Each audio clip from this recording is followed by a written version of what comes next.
1 year ago, I covered some of the oldest RuneScape cheats on the internet, ones that you could find back on those cheat websites that had thousands of different cheats for thousands of different games. These quote-unquote cheats were your classic fast money-making methods, armor trimming scams, phishing links, and just pretty much anything else these 10-year-olds could think of. Marshall commented one of these on the last video. Did you know that if you type your password in chat, it doesn't actually show up, it's just a bunch of stars? Look how many people totally fell for it. I'm a Pokemon simp. Nice password, Rob. We did, however, cover a RuneScape cheat that everyone has tried, Cheat Engine.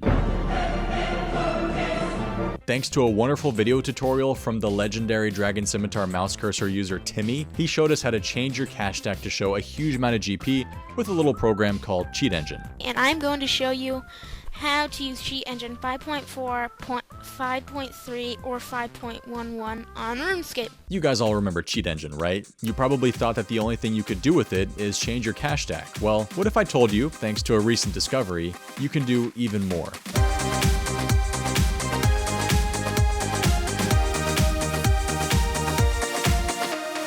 Today's video is brought to you by ExpressVPN. Listen, I know you guys are all stuck at home right now and spending a lot of time online. I mean, we're RuneScape players, of course we are. This is why you should try ExpressVPN. It lets you reroute your internet connection to different places, which helps expand your entertainment selection and gives you access to thousands of shows and movies on dozens of different platforms, some that you may not have known were available to you. I've recently been using it to watch South Park, which isn't available on US Netflix, but is on UK Netflix. So by switching my server to the UK on ExpressVPN, I'm able to watch it with no issues. A VPN helps you by encrypting your internet connection. The encrypted connection goes through a secure tunnel between your device and the internet. It helps keep your information private and secure and protects against scammers and hackers, and it's done to the highest standard possible. They have the fastest speeds of any VPN provider, 24/7 customer support, and are constantly rated as the top VPN provider. Find out how you can get 3 months free by clicking the link in the description box below, expressvpn.com/soup. Make sure to take advantage.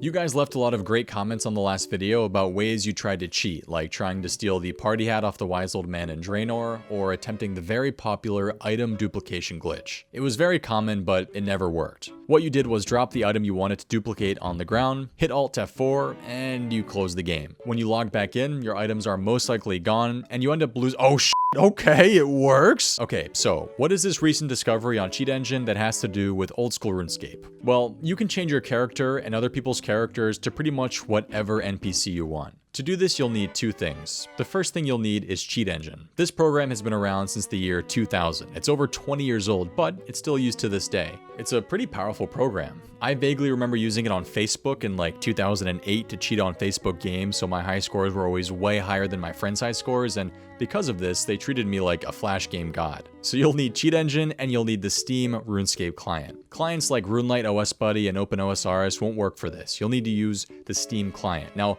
before you freak out, this will not get you banned. Cheat Engine is acting like a memory editor, and all the changes only appear on your client, nobody else's. Nothing is server-side, so you'll be fine. Let me show you how it's done. Okay, so I have Cheat Engine open, and I have the old school RuneScape Steam client open as well. You also need something in-game that changes your character model into something else. Something like a Grigri, which is what I would recommend using for this. I find it to be easiest, so I'm going to be using a Gorilla Grigri. You also need to be in an area where you can turn into the Grigri, where you can use the Grigri. So 8-Bit works. In my case, I'm using RD Zoo. Either of those places should work. So the first thing we're going to do is open up the old school client as a process in Cheat Engine. We're going to click the monitor up here, select old school RuneScape, and click open. So that's now open. We now need to find the ID of the Grigri we're turning into. So I'm using a Gorilla Grigri. I'm going to turn into it. As you can see, I am now a gorilla, and we need to find the ID of the gorilla. To do that, I'm going to use a website called OSRSbox.com. It has the IDs of pretty much everything in game: items, NPCs, objects, models. We need to use the NPC ID to search for the NPC ID of a gorilla. So we're going to click this. We're then going to search for gorilla.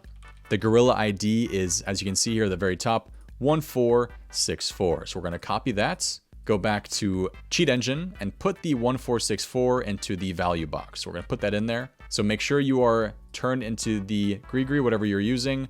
Make sure the value is in the value box and click first scan. A bunch of numbers are going to pop up here. We have to narrow that down to 1. So to do that, we're going to unequip the Grigri. We're going to change the scan type to changed value and click next scan. And now we're going to re-equip the Grigri, change the scan type back to exact value, and click next scan. and we are now left with one value, which is what we are in game. So we're going to double click this. It's going to appear down here. And now what happens is when I click this value down here and I want to change it, I can change it to any number I want, and it should turn us into a random NPC in game. So let's say I want to do, I don't know, 73.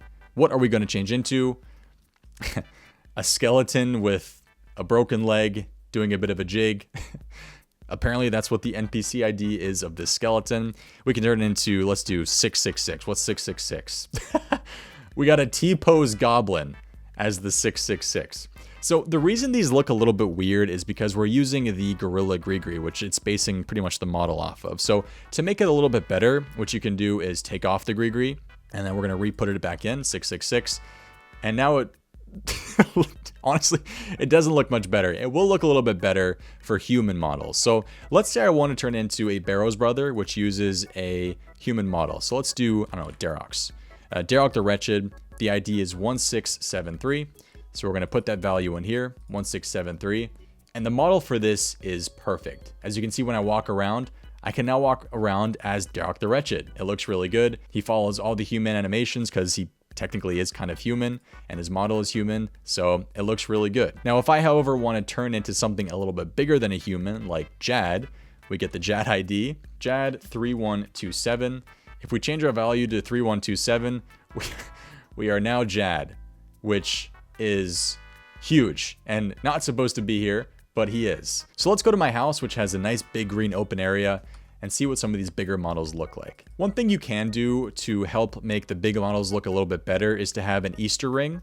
When you use the Easter ring, you turn into just a small little egg, perfectly static, which is really helpful to get pretty much better looking models for some of the bigger models. So if you turn back into Jad, he will no longer move and he's just static, and from certain angles looks really cool. Doesn't look stretched, doesn't look messed up. We can try it with other big NPCs. We can do Bloat from the Theater of Blood. The Pestilent Bloat, 8359. We can turn into him here as well. Looks really cool, man. It puts into perspective how big some of these NPCs really are. We can turn into Corp 319. Very cool looking guy. Oh, I thought he'd be so much bigger. I thought he'd be bigger than Bloat, but he's not. He's actually a little bit smaller. Now, as you can see here, the running and walking animations of the bigger models are not going to work, and it's because this isn't really what it was meant to do. It's just changing your model to look like them, not necessarily replicate their animation. So it's going to be a little bit weird depending on what NPC you turn into. I spent a very long time just putting in a bunch of random values to see what I would turn into. I just find it to be really fun. Just let's do this 1777. Looks like I turned into one of the cosmetic plane entity people. I mean, that looks really cool. And the animations, like I said, for the humans is perfect. The walking animation, running should be perfect as well. You guys can have a lot of fun with this. Turn into whatever you want to turn into. I had a bunch of fun just playing around with numbers and turning into a bunch of NPCs and monsters and everything. Now, you can use this, of course, for, I guess, some content creation purposes. If you're doing something that isn't based off a human model, it's going to look a little bit weird. And again, you can't do this on RuneLite or OS Buddy, so it's going to look a bit strange in certain parts, but it is cool that this was discovered, and I find it really interesting that you can just play around with this and turn into pretty much whatever NPC you want to turn into. Shout out again to S-Ryogi for uploading the original video of this. If you guys want to check his video out, I'll leave it in the description of this video. Let's go back 15 years on Google and revisit these so-called cheat websites and see what else we can find for RuneScape cheats. Up first, we're on Games Radar with a tip from RuneDrift6446. How to get your cooking up faster. If you want to get your cooking up, all you have to do is go to the cooking guild near Varrock and stand in front of the door. Then you have to log out, wait for a few minutes, then log in again, and your cooking will go up by 2. When I did this, it worked and I got my cooking up to 90. Really, I am on my level 19 account that has 2 cooking. I am outside of the cooking guild, and he says we log out in front of the door, wait 2 minutes, log back in, and our cooking should go up by 2. So we're gonna test it out.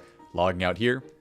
Let's wait 2 minutes. A few minutes later. Time for me to log back in. Will I have 4 cooking? He said it goes up by 2. The question is, will it? No. You know, I'm not gonna lie to you, I kind of believed him a little bit when I read this. It seemed like some weird thing that actually might happen, but I don't know what he's even talking about. Was this ever a thing, or have I been lied to? I think we can confirm this is fake. On cheatcodes.com, we have a cheat called Free Christmas Cracker. Go to where all the warriors are in Alcarid and search every single crate until there will be a note inside one. It will have a number 7 and a picture of a Christmas cracker. Put it in the bank and it will turn into a Christmas cracker. I'm not gonna lie to you guys, I tried this, but unfortunately I left empty-handed. No Christmas cracker, so I'm guessing this may have been a thing during an old Christmas event in the past. So my question to you guys is, do you remember what year that Christmas event was? This next tip is called Easier Survival. To survive anywhere, bring a sleeping bag, and when you get low on health, sleep in it. It will heal you while you are sleeping, and you cannot be attacked during that time. At first I thought this was just someone who posted in the wrong category, but after a bit of research, I found out that sleeping used to be a thing in RuneScape, specifically RuneScape Classic. For a while, there was something in the game called fatigue. Using skills would increase your fatigue until it reached 100%, at which point players could not receive any more experience,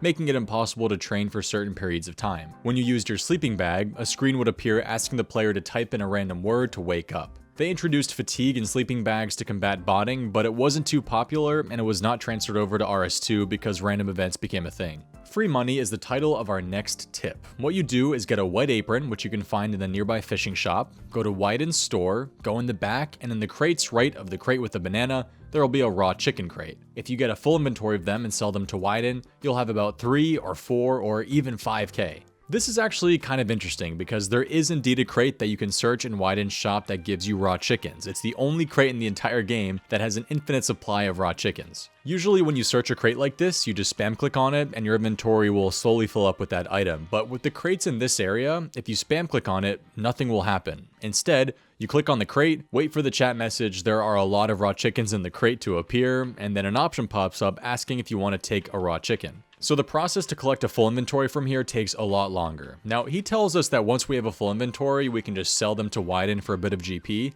but Wyden doesn't buy your raw chickens. I mean, he does, but he buys them for 0 GP. So yeah, that was kind of a lie. You can sell them on the Grand Exchange for around 2.5k in inventory, but not really worth it. Check out this 12-year-old post on the website GameFAQs. This guy RaidenX789 asks if anyone has any idea on how to make 1 mil in 1 or 2 hours. A lot of the answers to him are great, with some of the people saying that the only way to make that kind of money is with 91 runecrafting or getting a lucky drop PVMing, and at that time it was true. There were very few ways to make that kind of GP per hour. Think back to the release of old school RuneScape. The only way to make consistent 1 million GP plus an hour was double nature runes with 91 runecrafting. In 2021, the OSRS wiki money-making section lists 39 different methods to make over 1 million GP an hour. Quite the difference from how it used to be, and quite telling of what the game is like now. We have a cheat here called Computer. First, you put money bags on your list, which I'm assuming is your friends list, and when it logs in, a computer will tell it your serial number and password,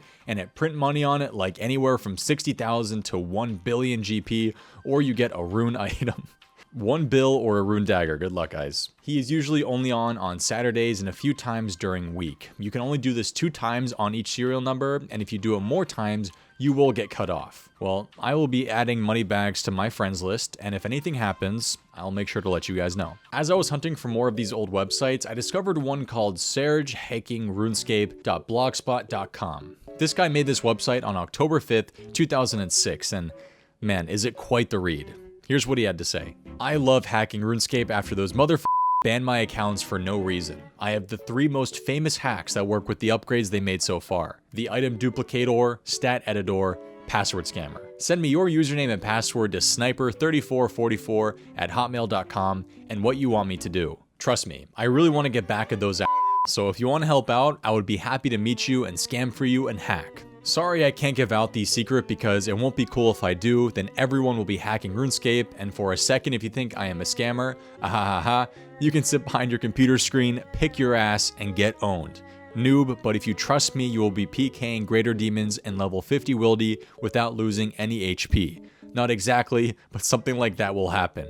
See ya, noobs. I'm still confused at who is he mad at? I love hacking RuneScape after they banned his account. Who banned his, are you talking about Jagex? So he's hacking accounts to get back at Jagex. Nice. Check out these replies. This guy says, yo, my username is Carabola and my password is all these numbers. I will change it when you make me level 100. Please, thank you. Oh, we actually have an official reply from Jagex as well. He says, hi sir, this is Jagex staff management. I can't log in through my blog account, but anyway, this website is illegal. You cannot provide unfair advantage to other players. You have two options. You delete the blog, or you'll have to pay a fine of 250,000 US money. Please make the right choice. Man, I didn't know Jagex had such amazing customer support back in the day. What happened? I mean, what an absolutely fantastic website here. This is a true piece of RuneScape history. I have to mention the heartwarming story of Jopelius. When he was 13, he was just a kind-hearted boy walking around with his well-earned ADG armor set. Someone approached him asking if he could lend him the armor because he was moving to Hawaii and couldn't play RuneScape anymore. He wanted to take a picture with himself in the ADG armor as a good memory. Jopelius, being the kind-hearted kid that he was, lent him the armor. He's still waiting to get it back. He thinks the guy was in a rush to get to the plane or something because he logged out and forgot to give him the armor back. If you guys know any more information about this guy, please let Jopelius know because he's grieving and needs answers. Thanks for watching the video. If you enjoyed, make sure to give the video a like and subscribe if you're new to the channel. Also, don't forget to leave a comment about your funny way of trying to cheat your way around the game back in the day. I always love reading the shenanigans that you guys were up to. If you want to, check out the previous RuneScape cheats video, as well as my video talking about a massive update that Jagex keeps delaying.